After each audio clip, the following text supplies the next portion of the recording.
తో ఎండబెట్టి పొడి చేసిందే. ఇంకా తేయాకులో 3 రకాల ఆకులున్నాయి. మొదటిది చిగురాకు, రెండవది మిడిలాకు, మూడవది ముదురాకు. ఈ చిగురాకు నుంచి టీ పొడి తయారు చేస్తారు.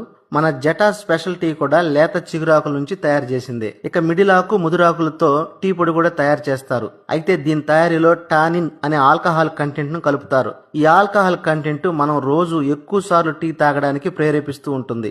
దీనివల్ల మనకు గ్యాస్ ప్రాబ్లం, జీర్ణ సమస్యలు, ఆకలి వేయకపోవడం, అల్సర్ వంటి సమస్యలు ఏర్పడతాయి. కాబట్టి చాలా వరకు ఈ డస్ట్ టీని అవాయిడ్ చేయడమే మంచిది. అయితే లేత చిగురాకులతో తయారు చేసిన వెస్టేజ్ వారి జటా స్పెషల్ టీ తాగడం వల్ల గ్యాస్ ట్రబుల్ తగ్గిస్తుంది, జీర్ణక్రియను పెంపొందిస్తుంది. వెయిట్ లాస్ అవడానికి ఈ టీ చాలా బాగా ఉపయోగపడుతుంది. ఎలా అంటే రోజు ఈ టీని తీసుకోవడం వల్ల 70 క్యాలరీల శక్తిని తగ్గిస్తూ సంవత్సరానికి 3 నుంచి 4 కేజీలు బరువు తగ్గిస్తుంది. చర్మాన్ని మృదువుగా ఉంచి చాలా యవ్వనంగా ఉండేలా చేస్తుంది. ఈ టీని రోజుకు 2 సార్లు తాగడం వల్ల జీర్ణ వ్యవస్థ